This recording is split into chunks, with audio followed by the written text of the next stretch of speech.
right, hello everyone. Tyler King here with the Denver Gazette, back for another Colorado Buffaloes post-game recap. Buffs suffered another big loss tonight, 52-17, the biggest home loss of the Coach Prime era, and it comes a week after the Buffs lose 53-7 at Utah last week in Salt Lake City. Just a rough performance all around. You can read my story at multiple stories at denvergazette.com, my 3 takeaways, and my story, my main story from tonight's game, and I'll spoil my lead from the main story. And the biggest cheer of the night came from the Folsom Field crowd came when a fan dressed like Andy Reid took his shirt off and started waving it around. That's kind of tells the story of this game tonight. Many of the Buff students joined in with the trend that's been going around college football. I think Oklahoma State started it, which obviously their program's not in a great spot, but where the students or student sections or some male fans start taking their shirts off and start waving them around. There was a good 100 or so in the student section at one point there during the third quarter before even some of those folks got tired of this one and left, because I mean, this is a rare performance for the Buffs here at Folsom Field under Coach Prime, at least.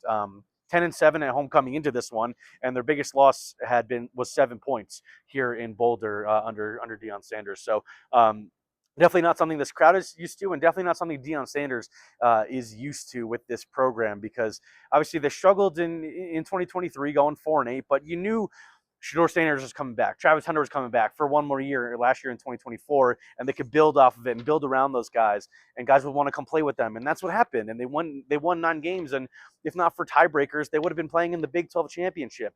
And now they had to rebuild this roster this past offseason, and it just hasn't amounted to anything, as they're now 1-5 in Big 12 play, and now they've given up 50-plus points in back-to-back games for the first time in the Coach Prime era. First time since the last 3 games of the disastrous 2022 season.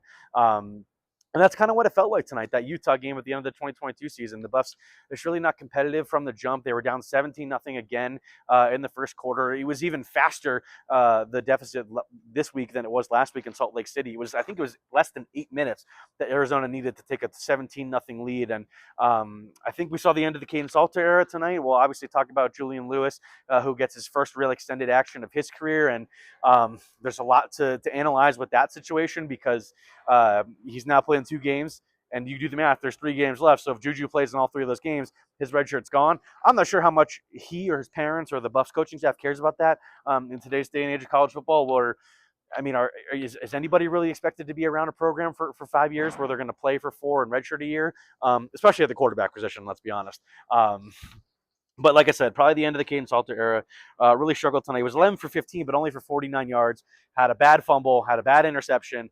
And only led 1 scoring drive in that first half. And obviously he gets benched at the very end of it for Ryan Staub, who they just run out the clock, and then Staub gets the first 2 series of the second half, but he throws 2 interceptions without a completion. And I think at that point, Coach Prime was just like, okay, that's not enough. Let's let the kid get in there. An 18-year-old JuJu Lewis gets his first real extended action of the season. You'll remember he played 2 drives in the Delaware game back all the way early September, and Ryan Staub kind of rejuvenated the fan base that day, or not rejuvenated, but kind of won the job, so to speak, on that day. And now things have come very, very far over since that day in week 2, which, I mean, I'm not sure anybody saw this coming. I'm not sure, it wasn't an encouraging start to the season and the non-conference play, but you lose at home by a touchdown to a very good Georgia Tech team who, coming into Saturday, was undefeated. I think they lost today at NC State, if I'm not mistaken, but that's still a top 10 team, coming into the day that you lost to. And you beat up on Delaware, even if it wasn't pretty at times. It's a new roster, still trying to get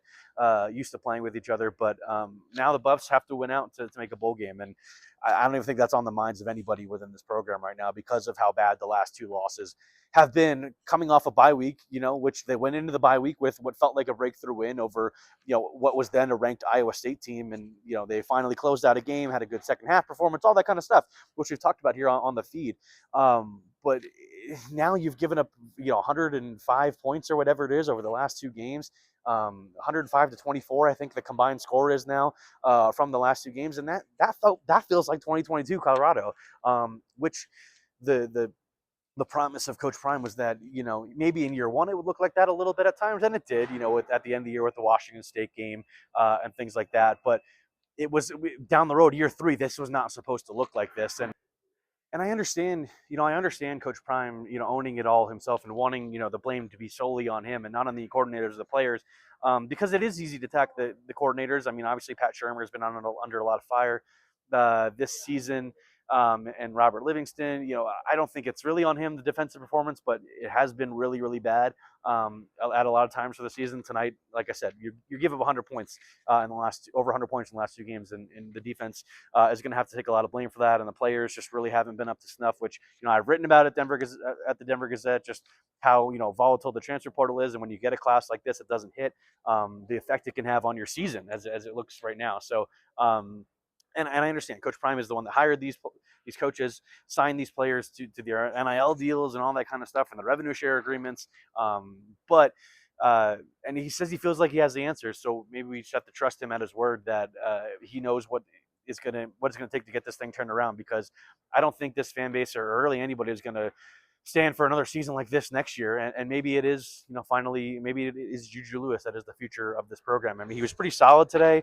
I think what did he finish? 9 for 17. Not that's a completion percentage, but that's not what it's about. 121 yards. His first completion was a 59-yard touchdown to Omarion Miller, which was a beautifully placed pass. And it's obviously not the perfect situation. He's coming into a game cold where he probably didn't expect to get in. He was technically the third stringer. Has been for the last couple of weeks. But I mean, maybe they ride with him the rest of the way.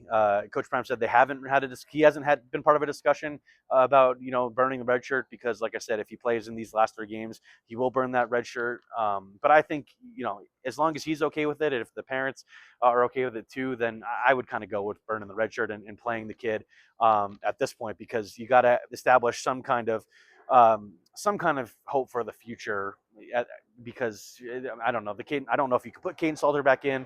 Ryan Staub looks like he's kind of lost all confidence after the hot start he had to the season. So we'll see what happens. Buffs go to West Virginia next week. Then they've got the second bye week before wrapping up the season with Arizona State here at home, which looked like a winnable game with their quarterback Sam Levitt out for the year. But who knows at this point? I don't know if the Buffs could beat anybody in the Big 12.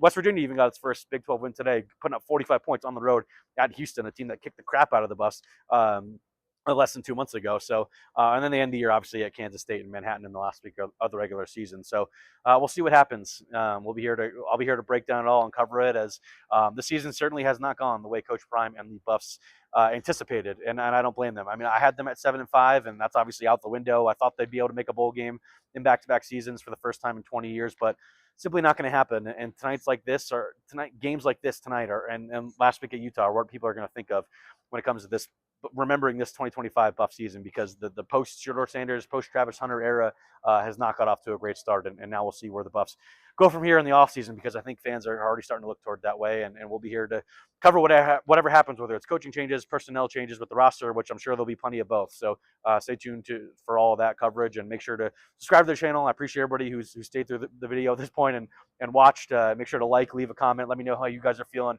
after a game like this, which I know is tough for all you guys fans out there that have believed in this program and whatnot. So appreciate you guys watching, and stay tuned for what's next.